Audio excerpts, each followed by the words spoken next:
mental health is there's a big stigma around mental health. A lot of the young people that we speak to, they can't speak to their parents about mental health, because mental health within those communities is seen like a taboo.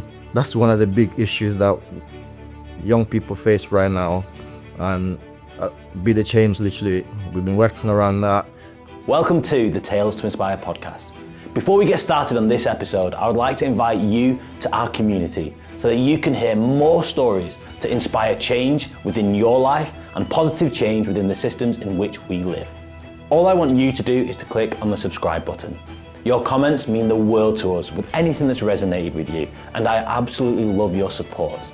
I can't wait to go on this journey alongside you. Thank you so much for subscribing. Let's get into today's episode. I'd like to say thank you to our partners Wellsprings, who provided us a studio to share these stories. Now, Wellsprings provides opportunities for entrepreneurs and individuals with growing businesses in the Bolton area. Thank you so much for your support. I'd like to give a huge thank you to one of our key partners, Bolton CVS, in helping us share new stories of changemakers within Bolton, and that starts today. Today, our bite-sized episode is with Daniel Sukula. So Daniel, mate, there's so many challenges that young people are facing at this moment. Can you tell us a few of the challenges that you see that young people in the Northwest are facing? Well, the few of the challenges I would say from our most recent consultation done by our young leader would be a lack of accessible activities due to finance.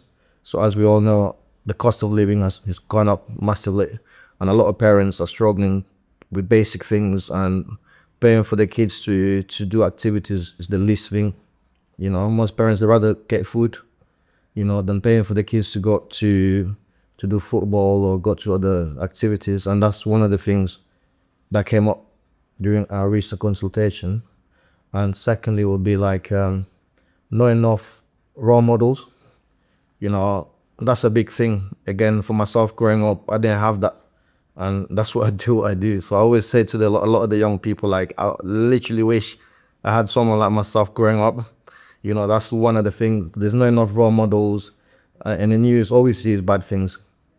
And that's all we see. We hardly see any positive stories about young people that are doing amazing things. So that's the second. And thirdly, I would say, like, mental health.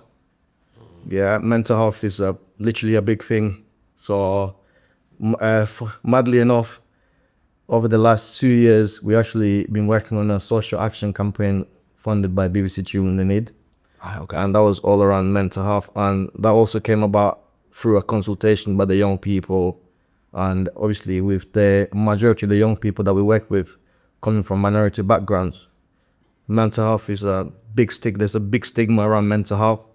A lot of the young people that we speak to, they can't speak to their parents about mental health, because mental health within those communities is seen like a taboo. Yeah.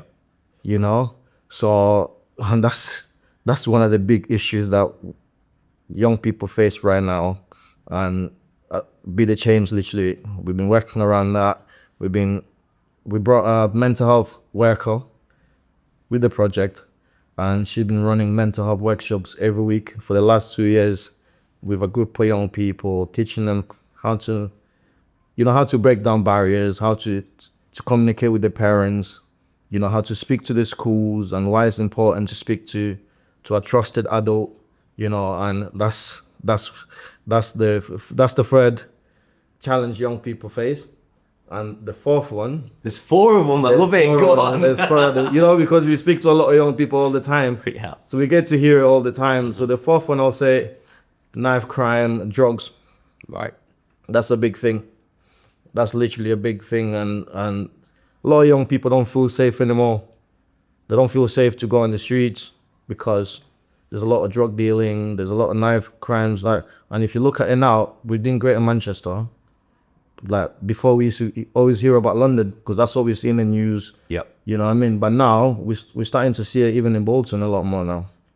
We're seeing a lot more young people getting arrested for knives, carrying knives. And as a project, again, knife crime is quite big to us. That's one of the reasons why the project was created as well. Yep. Because I lost a friend of mine in 2015 to a knife attack. And that's one of the reasons why we're so passionate about knife crime. and we literally go into local schools and work closely with the youth offending and to teach young people the consequences of carrying knives. And we've been doing that since the project started. So, Daniel, where does the responsibility lie? Is it on the young people? Is it on the government, the councils? Is it on organisations, charities such as yourself? Like, where does the responsibility lie? It lies to everybody. Everyone has a part to play. You know, it's like a puzzle. Right. You know, everyone have to connect in order to help the young people. And that's how I see it. We can't blame the school. We can't blame the government. We can't blame the parents. We can't blame nobody. You know, everyone needs to be working to collaboratively. Yeah. You know, in order to help our young people. And a quote that I always say, if we don't prepare young people for the future is going to be very dark. And to prepare those young people, everyone needs to sit together, you know, connect. And that's the best way we can do it. And one thing that we're doing amazing right now is, as a project, we're connecting with the parents, we're connecting with the schools, with the local authority, you know. It's all about sharing, and that's what we're doing now. So I can't blame anyone. Like, it's everyone's responsibility. Like, the government has got a big part to play in terms of like supporting like organizations like Be The Change, and there's so many amazing ones like Bolton Lads and Girls Club. There's many doing amazing things. So that's the part the government can play in terms of like putting more funding, which they are doing now.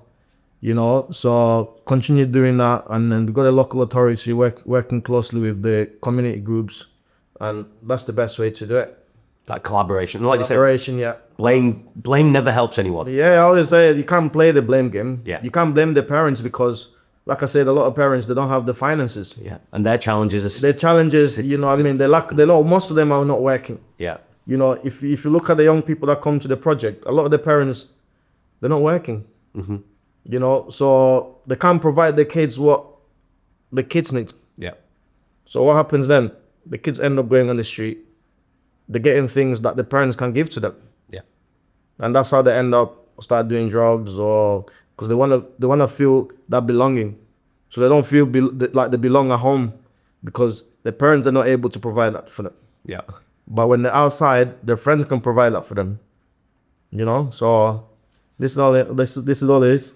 It's massive, isn't it? It's such a massive... I think the media plays such a big role in young people, and you get a narrative that young people are this. Yeah. I was with a group of young people at the weekend, and one of the young people said that they love... 12 years old, loves camping out in the winter. Yeah. Loves going to scouts with her mum and dad and her sister. Loves the outdoors, loves photography. And I was like, you're a 12-year-old kid from an underrepresented background. Yeah.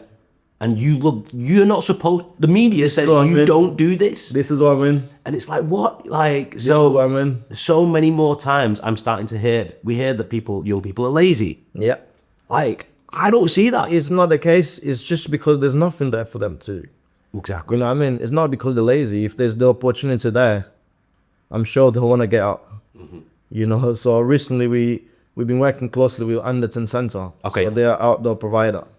And for the past years, we take care of young people for residential. And a lot of these children, they've never done that before. You know, they've never done kayaking before. You know, they've never done bushcraft, or, you know what I mean? So this again is giving them those opportunities. Like, and when we bring out any trips, the list gets filled up within a week. Amazing. So it just shows you it's not that they're lazy. Yeah. You know, it's just there's not enough opportunities. opportunities for them to do it.